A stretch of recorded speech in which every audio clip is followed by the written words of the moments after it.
दोस्तों, मैं हूं सोलो ट्रैवलर और मेरा नाम है शकील अहमद। आज हमारे साथ मौजूद हैं योगा गुरु हमाद फारूक साहब। जब भी हम कोई एक्सरसाइज करते हैं तो उसको हम स्टार्टअप लेना है हमने मेडिटेशन। जब मोबाइल फ़ोन यूज़ करते हैं तो गर्दन को हम नीचे गिरा के यूँ यूज़ कर रहे थे, यूँ यूज़ कर रहे थे। यहाँ पे आपकी गर्दन पे you can not imagine it's more than 60 pound का वेट हमारे इस पोर्शन के ऊपर पड़ता है। तो जब आप गाड़ी चलाते हैं, ड्राइविंग करते हैं, तो आपकी जो ड्राइविंग सीट है वो पीछे नहीं होनी चाहिए। 1 घंटा वॉक करते हैं, सिर्फ 10 मिनट योगा कर लें तो वो 10 मिनट की एक्सरसाइज वॉक से बहुत ज़्यादा बेनिफिशियल है।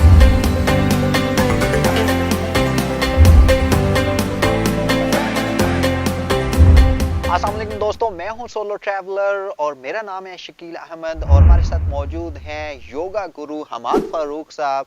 अनफॉर्चुनेटली जो लोग वॉक कर रहे होते हैं उनकी अपर बॉडी के अंदर फ्लेक्सिबिलिटी मेंटेन नहीं हो पाती। वॉक जस्ट हमारी बॉडी के लोअर पोर्शन पे काम करती है। योगा और वॉक में बहुत ज़्यादा हेल ऑफ डिफरेंस। 1 घंटा वॉक करते हैं, सिर्फ 10 मिनट योगा कर लें तो वो 10 मिनट की एक्सरसाइज वॉक से बहुत ज़्यादा बेनिफिशियल है। वॉक बुरी चीज़ नहीं है, बहुत अच्छी चीज़ है, लेकिन उसके बेनिफिट्स कम है, ठीक है। और वॉक के अंदर हमारी बॉडी के अंदर जो वॉक से फ्लेक्सिबिलिटी है मोस्टली लोग अटेन नहीं कर पाते, क्योंकि वॉक के बहुत ज़्यादा प्रोटोकॉल्स हैं। फर्स्ट प्रोटोकॉल, आप जब भी वॉक करें, एक्सरसाइज करें, आपका पेट खाली होना चाहिए। सेकंड प्रोटोकॉल, उससे पहले 15 से 20 मिनट पहले आप 2 गिलास गर्म पानी के पी के जाएँ, ठीक है। और वॉक आप माइंडफुल करें, कोई म्यूज़िक ना लगाएं, कोई चीज़ ना लगाएं, उसके बगैर बातें ना करें आपस में। वॉक में मोस्टली लोग बातें कर रहे होते हैं, तो हम उसमें, और वॉक आपने ब्रिस्क वॉक करना है और अपनी एड़ियों के ऊपर वॉक करना है। एड़ियों पे जोर लगा के आपने ब्रिस्क वॉक करना है। ब्रिस्क वॉक में अगर आप 1 किलोमीटर का अंदाज़ा लगाते हैं तो 7 to 8 मिनट्स में आपने 1 किलोमीटर को कवर करना होता है। That's a brisk walk. लेकिन इन तमाम चीज़ों का हमारी लोअर बॉडी के ऊपर इफेक्टिवनेस ज़्यादा है, अपर बॉडी के ऊपर इसकी इफेक्टिवनेस बहुत कम है। अपर बॉडी के अंदर मूवमेंट बहुत कम आती है। वॉक से आपकी गर्दन का कोई प्रॉब्लम रिजॉल्व नहीं होता, ठीक है। अच्छा, इसके अलावा दुनिया में बहुत सारे टेस्ट हैं, फिजिकल फिटनेस के टेस्ट हैं, फ्लेक्सिबिलिटी के टेस्ट हैं, और भी बहुत सारे हैं। इसमें पुशअप का होता है कि स्ट्रेंथ का चेक करने के लिए एक जो फिट बॉडी है उसको 1 मिनट में 40 पुशअप है। तो अगर आप 1 मिनट में 40 पुशअप कर सकते हैं तो you are a fit person, okay, physically fit person. Mentally and other things are separate. Second thing, जो एक यूएस के डॉक्टर ने ये इजाद किया हुआ टेस्ट, ठीक है, इसको बोलते हैं SRT, सिटिंग राइजिंग टेस्ट। आप सिर्फ नीचे बैठ के ऊपर उठेंगे and it will tell you that how much fit you are and how much flexible you are. तो हम इस टेस्ट को परफॉर्म करते हैं। हम सीधा ऊपर खड़े होते हैं दिस वे, यस, ओके। मैंने अपने दोनों हाथों को सामने लेके गया हूँ, आप अपनी मुट्ठियों को बंद कर सकते हैं। दोनों टांगों को हम क्रॉस में लेके जाते हैं दिस वे, यस, दोनों टांगों को क्रॉस में लेके जाते हैं। बड़े आराम से हम नीचे बैठते हैं, हमारी हिप नीचे लगती है और उसी तरह से हम ऊपर उठ जाते हैं विदाउट एनी जर्क। जिस तरह हम नीचे बैठते हैं उसी तरह हम ऊपर उठते हैं विदाउट एनी जर्क। जिस तरह हम नीचे बैठते हैं उसी तरह से हम ऊपर उठते हैं विदाउट एनी जर्क। जिस तरह हम नीचे बैठते हैं उसी तरह हम ऊपर उठते हैं विदाउट एनी जर्क। जिस तरह हम नीचे बैठ रहे हैं उसी तरह हम ऊपर उठ रहे हैं विदाउट एनी जर्क। तो ये अगर आप 10 टाइम्स करेंगे तो आपको 10 में से इसके मार्क्स मिलेंगे। आप इसको इंटरनेट पे सर्च करें, SRT में आपके कितने पॉइंट्स बनते हैं, that point will tell you. वो तो डॉक्टर्स, उनकी रिसर्च में तो यहाँ तक है, how many years will you live, they predict from this test. तो ये इसका एक सिंपल टेस्ट था सर, फिजिकल टेस्ट, जो सिटिंग राइजिंग टेस्ट हमने बताया है, ठीक है। ये कोई एक्सरसाइज नहीं है, just a test, okay. Second, हमने ब्रीदिंग की बात की थी, तो हम स्टार्ट करते हैं अपनी एक्सरसाइज को ब्रीदिंग से। सबसे पहले हम करेंगे अपने दिमाग को कुछ ख्यालात से आज़ाद करेंगे। जब भी हम कोई एक्सरसाइज करते हैं तो उसको हम स्टार्टअप लेना है हमने मेडिटेशन से। तो मेडिटेशन क्या करती है? मेडिटेशन हमारे माइंड की फ्रीक्वेंसी को कम करती है, हमारे माइंड को ख्यालात से आज़ाद करती है, हमारे माइंड को स्ट्रेसेस से आज़ाद करती है, हमारी बॉडी के अंदर जो हमारे न्यूरोट्रांसमीटर्स हैं उसकी फंक्शनिंग को बेहतर कर देती है। तो हमारा फोकस बढ़ता है, हमारी बॉडी के अंदर एक हैप्पीनेस, एक खुशी और एक अच्छा तासुर आता है, और उसके बाद हम उसी फोकस के साथ एक्सरसाइज को करते हैं। आप अपनी दोनों उंगली और अंगूठे को आपस में जोड़ सकते हैं। मुद्रास योगा के अंदर एक पूरी एक जो फिलॉसफी है मुद्रास की, उसमें हमारे ये जो हाथ हैं इसके साथ हम बहुत सारे मुद्रास को बनाते हैं। अपान मुद्रा होता है, ज्ञान मुद्रा होता है, मोस्टली ज्ञान मुद्रा पे करते हैं। हम यूँ बैठते हैं।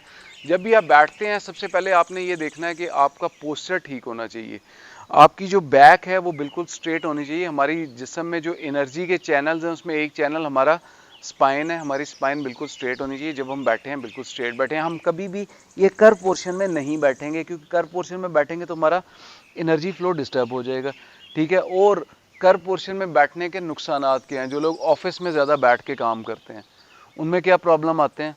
उनमें एक प्रॉब्लम आता है, उसको कहते हैं long term stress injury. Long term stress injury, LTSI, long term stress injury, या रेपिटेटिव स्ट्रेस इंजरी। ये दो ऐसे प्रॉब्लम्स हैं जो एक दिन में नहीं आते, ये ओवर द टाइम बहुत अरसे के बाद आते हैं। जब आप रोज़ाना गलत बैठ के काम करते हैं, रोज़ाना गलत बैठ के काम करते हैं, तो ओवर द टाइम आपका ये जो पोर्शन है इसमें एक इंजरी आ जाती है, जिसको हम कहते हैं लॉन्ग टर्म स्ट्रेस इंजरी। देखें, जब मैं इस तरह से बैठा हूं तो मेरी कमर के अंदर क्या हो रहा है, मेरे जो सारे मोरे हैं उसके अंदर एक स्ट्रेस आ रहा है, ठीक है। वो स्ट्रेस एक पैदा हो रहा है। मेरी बॉडी अल्लाह ताला ने बहुत वर्सटाइल बनाई हुई है, इसमें कुछ स्ट्रेंथ भी मौजूद होती है, और वो क्या करती है, उसको बर्दाश्त करती रहती।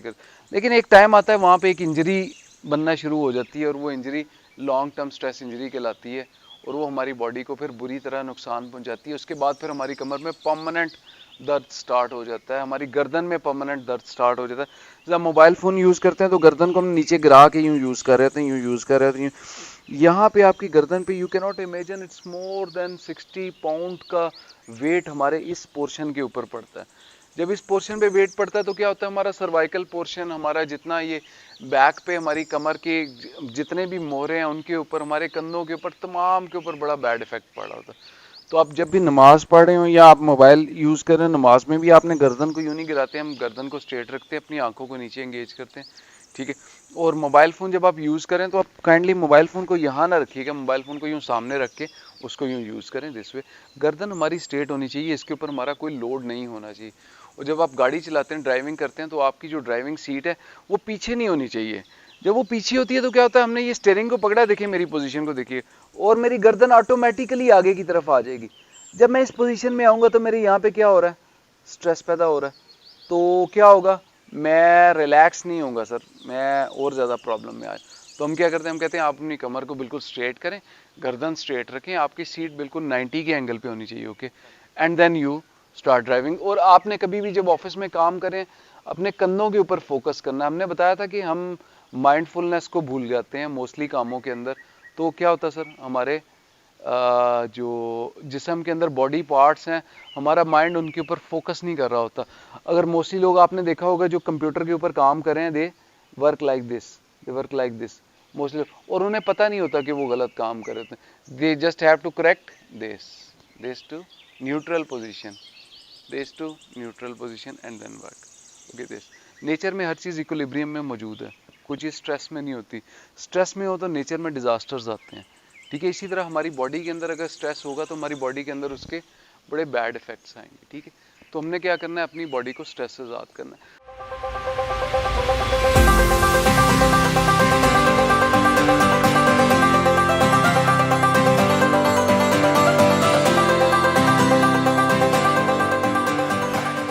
तो हम मेडिटेशन का छोटा सा एक पोर्शन करनी, अपनी आंखों को बंद करके हमने डीप ब्रीदिंग करनी है, और अंगूठे और उंगली के दरमियान जो पल्स है, इस पल्स की आपने बीट को फील करने की कोशिश करनी है। देखिए हर सांस आपकी बॉडी के अंदर रिलैक्सेशन प्रोड्यूस कर रहा है। हमारे अंगूठे और उंगली के दरमियान जो पल्स है उसके ऊपर, उस पल्स को आपने फील करना है। बहुत आहिस्ता दबाया हुआ है हमने इस पल्स को,